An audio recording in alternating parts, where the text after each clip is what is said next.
Jenny. Darwin. Okay.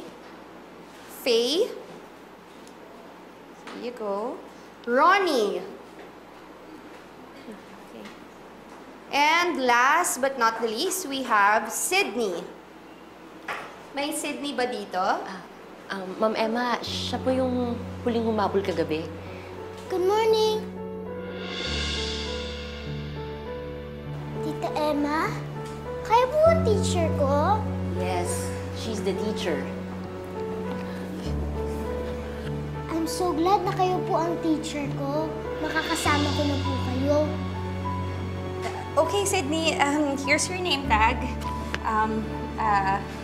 Join this group. That's your chair. Okay, have a seat. Elaine, pwedeng usap tayo sa labas. Sige po.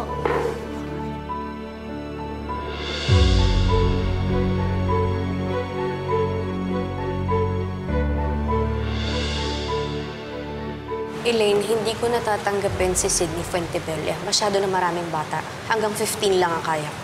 Ma'am, nakakaawa naman po yung bata. Kahit ipasit-in niyo na lang siya. Kakilala pa naman niya kayo. Ayoko siya sa loob.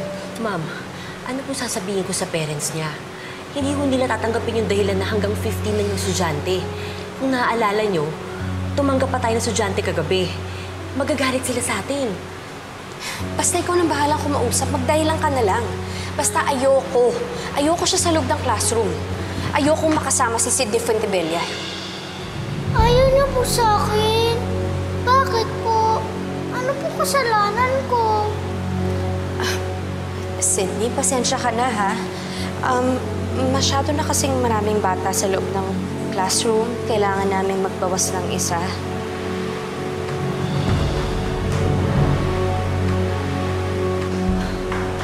Ako nang bahala.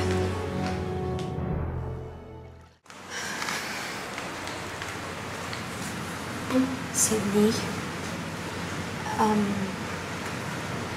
I'm sorry. Hindi naman sa ayaw kitang makasama, pero marami na kasi talagang bata sa classroom, so kailangan namin magbawas. Bakit po ako ang kailangan ng tanggalin? Hindi naman po ako bad student, ah. Magbe-behave po ako. Ang hirap kasing i-explain sa'yo eh. Hindi mo rin maiintindihan. Kala ko po gusto niyo po sa akin. Hindi pala po.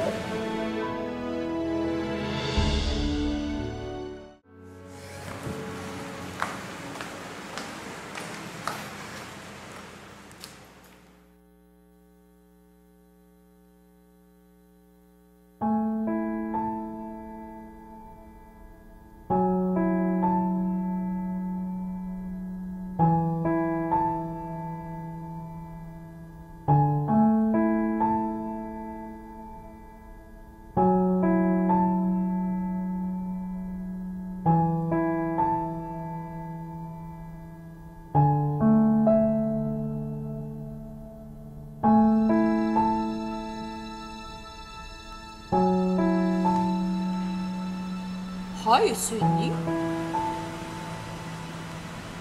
I have something for you. What? Tada!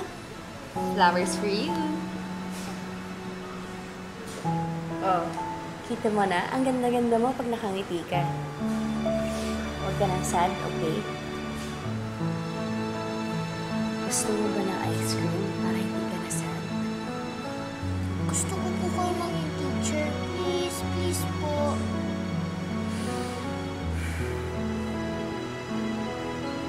Sige na nga, payag na ako. Yay! I'm so happy!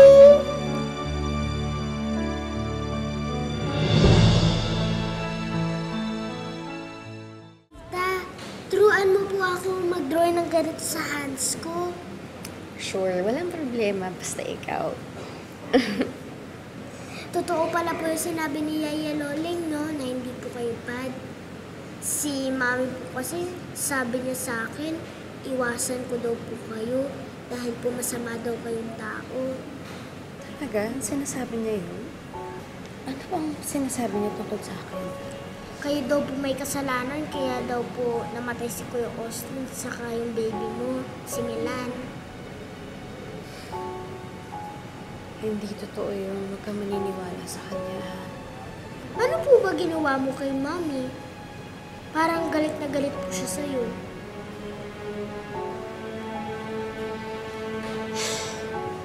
Alam mo, Mami mo lang makakasagot nun. I think you better ask her. But I doubt kung sasabihin din niya sa'yo yung totoo. Alam mo, kalimutan mo na yun. Balik ka na sa classroom.